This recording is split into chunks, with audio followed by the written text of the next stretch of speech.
जय गंडकी महारानी की जय हो, देवघाट धाम की जय हो।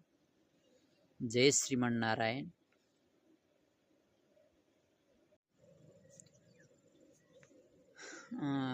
आज हामी यस कृष्ण शुक्ला गण्डकी को संगम तट देवघाट धामबाट यहाँहरूलाई हार्दिक नमन। जय श्रीमन नारायण को सुमधुर अभिवादन सहित आज हामी केही कुरा भन्न गइरहेका छौं। जनै यज्ञोपवीत भनेर हामी जसलाई भन्छौं, जो हामीले धारण गरेका छौं यज्ञोपवीत, यसको बारेमा केही कुराहरू हामी जान्न कोशिश गर्नेछौं।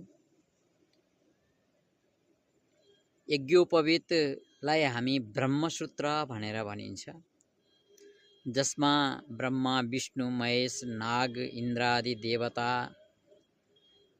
33 कोटी देवताहरूको पनि वास रहेको हुन्छ। त्यसलाई ब्रह्मसूत्र भनिन्छ यसलाई, जो कपासको धागोबाट बनाइन्छ।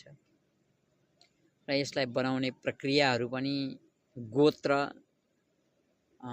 ऋषि परम्परा अनुसार पञ्चशिखा त्रिशिखा यस्ता प्रकारका शिखाहरूद्वारा यो पनि यस्तो प्रकारले बनिन्छ। र यो किन लगाइन्छ भन्ने कुरामा पनि जिज्ञासाहरू धेरै रहेका हुन्छन्। यो किन लगाइन्छ त भन्दा यो एउटा यज्ञद्वारा ब्रह्म यज्ञ गरिन्छ,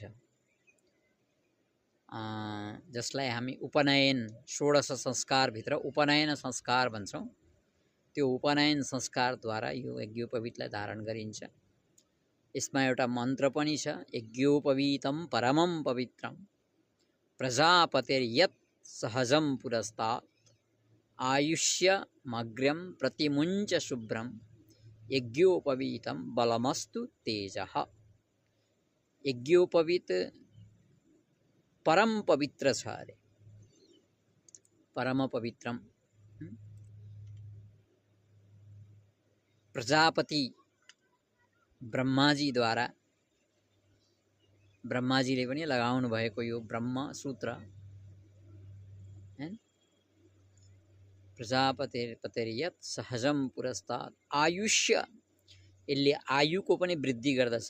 आयुष्य मग्रम प्रतिमुञ्च शुभ्रम यज्ञोपवीतम बलमस्तु, बललाई पनि प्रदान गर्दछ।